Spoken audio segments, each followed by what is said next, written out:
નમસ્કાર, આપ જોઈ રહ્યા છો ઝી 24 કલાક। હું છું આપની સાથે દીક્ષિતા અને પ્રધાનમંત્રી નરેન્દ્ર મોદી અમદાવાદ પહોંચી ચૂક્યા છે। થોડીક જ વારમાં પ્રધાનમંત્રી કે જેઓ ઘટના સ્થળે જશે, સિવિલમાં ઘાયલો સાથે પણ પ્રધાનમંત્રી મુલાકાત કરશે। આપ જુઓ, ગઈકાલનો જે પ્લેન દુર્ઘટનાનો જે હાદસો છે ને ત્યારબાદ જે સમગ્ર અમદાવાદમાં દ્રશ્યો સર્જાયા હતા, ત્યાર પછી એક જે રાજનેતાઓ છે ત્યાં પહોંચી ચૂક્યા હતા અને ઘાયલોને ત્યાં લઈ જવામાં આવ્યા હતા। મૃતદેહો અનેક મળી આવ્યા છે, ઇજાગ્રસ્તો છે, તેમને સારવાર મળી રહી છે અને આ બધાની વચ્ચે ગઈકાલે સાંજે કેન્દ્રીય ગૃહમંત્રી અમિત શાહ આવી પહોંચ્યા હતા અને આજે પ્રધાનમંત્રી અમદાવાદમાં છે।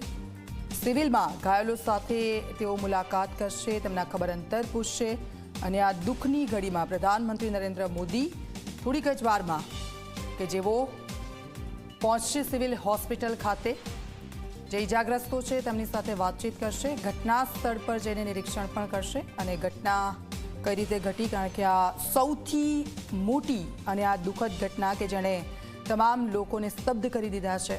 આ એવી ક્ષણ કે જેમાં લોકો દુઃખમાં ગરકાવ થઈ ગયા છે। આ પ્લેન સપનાનું ઉડાન ભરીને ઉડ્યું હતું, પરંતુ થોડીક જ મિનિટોની અંદર એ સપના તમામ લોકોના રોડાઈ ગયા હતા અને એવા દ્રશ્યો જે સામે આવ્યા છે કે જેમણે પોતાના પરિવારજનોને ગુમાવ્યા છે ને હવે ફરી એકવાર તેમનો ચહેરો તેમને ક્યારેય જોવા નહીં મળે અને તે લોકો બીજે મેડિકલ કોલેજ ખાતે ડીએનએનો ટેસ્ટ પૂરો કરી રહ્યા છે। પરિવારજનોને પણ મળશે, સાંત્વના આપશે, કારણ કે આ દુઃખની ઘડી છે અને દુઃખની ઘડી વચ્ચે ગઈકાલે આપ જુઓ, કેન્દ્રીય ગૃહમંત્રી અમિત શાહ એ તમામ ઇજાગ્રસ્તોને મળ્યા હતા, તેમને ખબર અંતર પૂછ્યા હતા, શું થયું હતું તે સમય દરમિયાન એ ઘટના સ્થળે, અને તે અંગે પણ તેમણે તેમની સાથે વાતચીત કરી હતી। રાજ્યના મુખ્યમંત્રી પણ ત્યાં હતા, હર્ષ સંઘવી પણ ત્યાં હતા, તમામ જે મંત્રીઓ છે, નેતાઓ છે ત્યાં હતા। સાથે સાથે પરિવારજનો સિવિલ હોસ્પિટલની અંદર અને બહાર જે કકડાટ કરી રહ્યા હતા તે દ્રશ્યો પણ આપણે ગઈકાલે જોયા છે ને આ ઘટના ગઈકાલની હતી, પરંતુ હજી પણ એ આપણી આંખોની સામે ફરી રહી છે, કારણ કે આ ઘટના ભૂલાય એવી નથી। સૌથી મોટી આ દુર્ઘટના કે જેમાં અનેક લોકોએ જીવ ગુમાવ્યા છે, સાચો આંકડો ડીએનએ ટેસ્ટ કર્યા પછી જ સામે આવશે અને એની પ્રોસેસ જેમ વહેલા બને એમ વહેલા કરવામાં આવશે, કારણ કે જે બંને ટીમો જોડાય છે, એક એફએસએલની અને એક એનએસયુએલની એક ટીમ છે એ જોડાય છે અને જેમ બને એમ તરત જ આ ટેસ્ટ કરીને તેનો રિપોર્ટ આપી દેવામાં આવશે, જેથી કરીને તેમના પરિવારજનો છે તેમને વહેલીમાં વહેલી તકે તેમના જે મૃતદેહો છે તે સોંપી શકાય।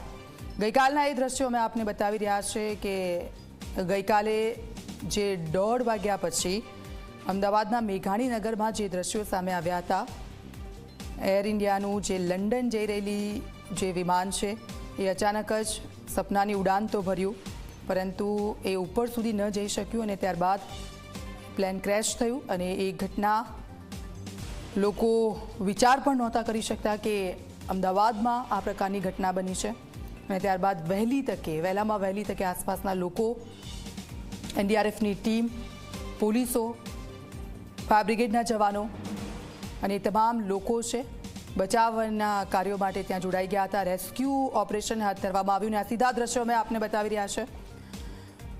રાજ્યના મુખ્યમંત્રી અને પ્રધાનમંત્રીની કારનો આ કાફલો એરપોર્ટથી હવે રવાના થઈ ચૂક્યો છે અને થોડીક જ વારમાં સિવિલ અને ઘટના સ્થળ ઉપર પહોંચે અને ત્યાંથી તેઓ સિવિલ હોસ્પિટલ જાય તે પ્રકારની પણ શક્યતા જોવા મળી રહી છે। જે પણ લોકો છે કે જેઓ અત્યારે હોસ્પિટલમાં સારવાર લઈ રહ્યા છે તેમની પણ તેઓ મુલાકાત કરે, સાથે જ એવિએશનની જે ટીમ જે તે ઘટના સ્થળે પહોંચી છે તેમની સાથે પણ તેઓ ચર્ચા કરે અને સાથે જ મુખ્યમંત્રીનો જે કાફલો છે તે પણ પ્રોટોકોલ પ્રમાણે તેમની સાથે છે। મહત્વની વાત એ છે કે આખી જે ઘટના બની છે તેનો ચિતાર મેળવવા માટે અત્યારે પ્રધાનમંત્રી નરેન્દ્ર મોદી અમદાવાદ એરપોર્ટ ઉપર પહોંચી ગયા છે અને અહીંથી તેઓ ઘટના સ્થળે જવા માટે રવાના થઈ ગયા છે। કેમેરામેન ઉમેશ પરમાર સાથે સપના શર્મા, ઝી 24 કલાક, અમદાવાદ। એરપોર્ટના આ દ્રશ્યો અમે આપને બતાવ્યા અને હવે ઘટના સ્થળ પર પ્રધાનમંત્રી જ્યાં પહોંચવાના છે ત્યાં દર્શલ અમારી સાથે જોડાયા છે। સિવિલ હોસ્પિટલ ખાતે પણ પ્રધાનમંત્રી પહોંચવાના છે, ત્યાં અમારા સંવાદદાતા ગૌરવ પટેલ પણ અમારી સાથે જોડાયેલા છે। દર્શલ પાસે જઈશું। દર્શલ, થોડીક જ વારમાં પ્રધાનમંત્રી ત્યાં પહોંચવાના છે, ઘટના સ્થળ પર નિરીક્ષણ કરવાના છે। જી દર્શલ, ત્યાં કયા પ્રકારના દ્રશ્યો છે હાલ? જી, મારી પાછળના દ્રશ્યો બતાવવા માંગીશ. કેમેરામેન શૈલેષ બગડાને કહીશ